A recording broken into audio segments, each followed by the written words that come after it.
I got so much motherfucking design on right now.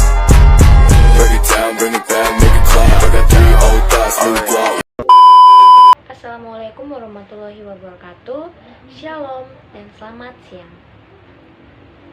Perkenalkan, kami dari kelompok 1 akan mempresentasikan tentang kegiatan manusia, pencemaran lingkungan, dan eksternalitas.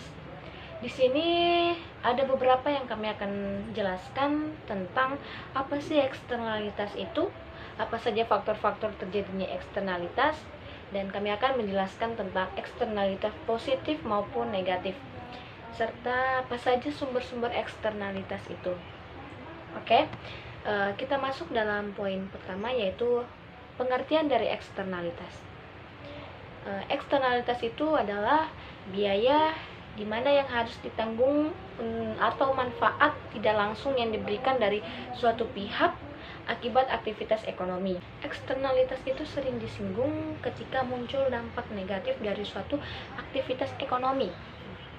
Eksternalitas itu merupakan efek samping suatu tindak pelaku ekonomi terhadap pelaku ekonomi yang lain, yang dimana merupakan pengaruh-pengaruh sampingan terjadi apabila perusahaan-perusahaan atau orang-orang membebankan biaya atau manfaat atas orang lain di luar tempat berlangsungnya pasar.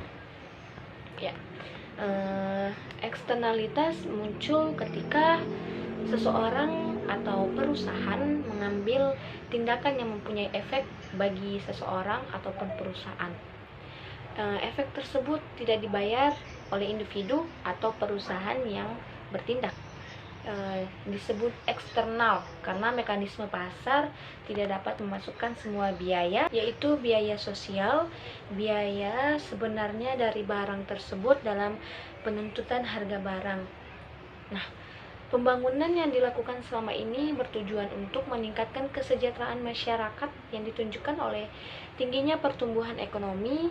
Dalam kenyataannya,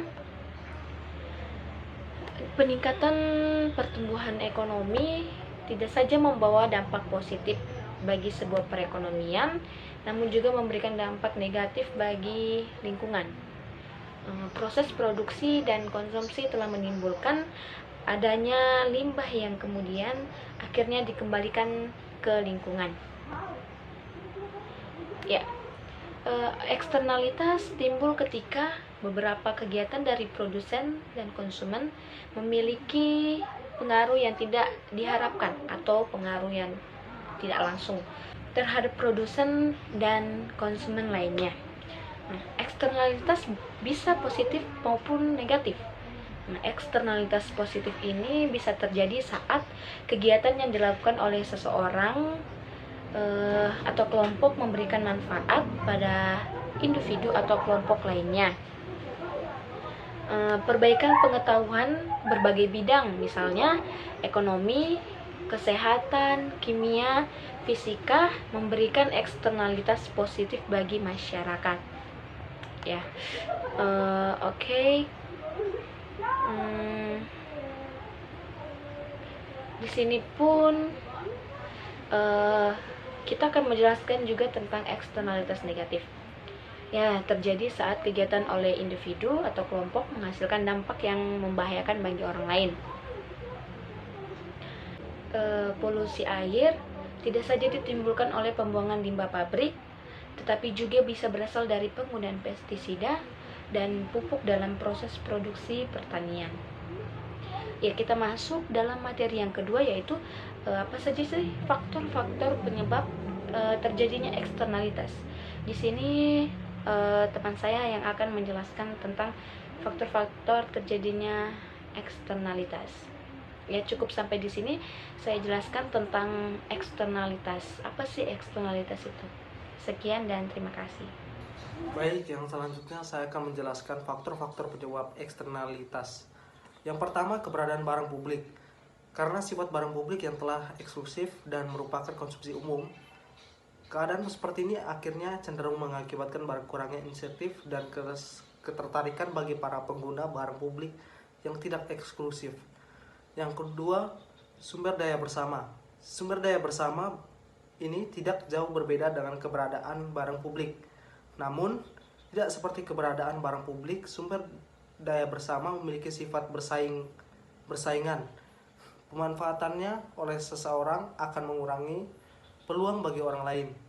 Contoh klasik tentang bagaimana eksternalitas terjadi pada kasus sumber daya bersama yang terkenal dengan istilah tragedi barang umum. Yang ketiga, ketidaksempurnaan pasar. Ketidaksempurnaan pasar adalah salah satu hal yang membuat kondisi ekonomi ataupun kegiatan pemasaran yang tidak efisien, membuat ketegangan terhadap agen ekonomi dalam memaksimalkan kesejahteraan mereka sendiri. Yang keempat, kegagalan pemerintah. Kegagalan pemerintah, eksternalitasnya tidak saja diakibatkan oleh kegagalan pasar, tetapi juga karena kegagalan pemerintah. Kegagalan pemerintah banyak diakibatkan tarikan kepentingan pemerintah sendiri atau kelompok tertentu yang tidak mendorong efisiensi. Baiklah, saya akan menjelaskan pengertian eksternalitas positif dan negatif dalam produksi maupun konsumsi beserta contohnya. Pertama-tama, pengertian eksternalitas negatif. Eksternalitas negatif adalah efek samping yang ditimbulkan dari suatu tindakan pelaku ekonomi yang berdampak bagi pihak yang tidak terlibat dalam tindakan ekonomi tersebut. Dapat dikatakan bahwa setiap tindakan ekonomi berpotensi membawa efek negatif apabila terjadi pelanggaran secara total. Adanya efek negatif ini yang pada akhirnya menimbulkan total biaya antara biaya eksternal dan internal yang disebut biaya sosial atau social cost. Adapun eksternalitas negatif terjadi ketika adanya kegiatan yang dilakukan oleh individu atau kelompok kemudian menghasilkan dampak yang membahayakan bagi orang lain. Sebagai contoh, polusi air. Polusi air adalah bentuk eksternalitas negatif. Dikatakan demikian karena ketika terjadi proses pabrikan di sebuah lokasi, tentunya akan memberikan eksternalitas negatif pada saat perusahaan tersebut membuang limbahnya ke sungai yang berada di sekitar perusahaan. Selain itu, polusi air tidak saja ditimbulkan oleh pembuangan limbah pabrik, tapi juga berasal dari penggunaan pestisida dan pupuk dalam proses produksi. Tentunya, ini berdampak bagi penduduk sekitar karena harus menanggung biaya eksternal dari kegiatan ekonomi tersebut, berupa timbulnya masalah kesehatan dan berkurangnya ketersediaan air bersih. Selanjutnya, pengertian eksternalitas positif. Eksternalitas positif adalah suatu kegiatan yang dilakukan oleh seseorang atau kelompok yang memberikan manfaat pada individu atau kelompok lainnya. Atau singkatnya, eksternalitas positif adalah tindakan seseorang yang memberikan manfaat bagi orang lain. Contoh eksternalitas positif yaitu penemuan para ilmuwan. Para ilmuwan membuat penemuan yang tidak hanya memberikan manfaat pada mereka, tapi juga terhadap ilmu pengetahuan dan lingkungan secara keseluruhan. Pengetahuan ini terjadi di berbagai bidang dan aspek, misalnya ekonomi, kesehatan, kimia, fisika, dan lain sebagainya. Contoh nyata yang dapat dikemukakan di sini adalah pasar robot industri, atau robot yang khusus dirancang untuk melakukan kegiatan atau fungsi tertentu di pabrik-pabrik. Robot adalah ujung tombak dari kemajuan teknologi yang mutakhir. Sebuah perusahaan yang mampu membuat robot akan berkesempatan besar menemukan rancangan-rancangan rekayasa baru yang serba lebih baik. Nah, rancangan ini tidak hanya akan menguntungkan perusahaan yang bersangkutan, namun juga masyarakat secara keseluruhan. Karena pada akhirnya, rancangan itu akan menjadi pengetahuan umum yang bermanfaat. Selain itu, masih ada eksternalitas yang terkandung dalam kegiatan konsumsi. Konsumsi minuman beralkohol misalnya. Konsumsi minuman beralkohol mengandung eksternalitas negatif jika si peminum lantas mengemudikan mobil dalam keadaan mabuk atau setengah mabuk, sehingga membahayakan pemakai jalan lainnya. Eksternalitas dalam konsumsi ini juga dapat bersifat positif. Contohnya adalah konsumsi pendidikan. Semakin banyak orang yang terdidik, masyarakat atau pemerintah akan diuntungkan. Pemerintah akan lebih mudah merekrut tenaga-tenaga yang cakap, sehingga pemerintah lebih mampu menjalankan fungsinya dalam melayani masyarakat. Namun, dalam prakteknya bukan hanya pemerintah saja yang perlu dan dapat mengatasi eksternalitas itu, melainkan juga pihak-pihak non-pemerintah, baik itu pribadi atau kelompok maupun perusahaan atau organisasi kemasyarakatan. Demikian yang dapat saya sampaikan. Sekian, terima kasih.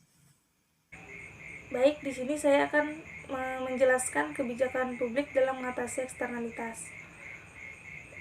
Di sini, yang pertama, kita akan mengetahui eksternalitas itu seperti apa.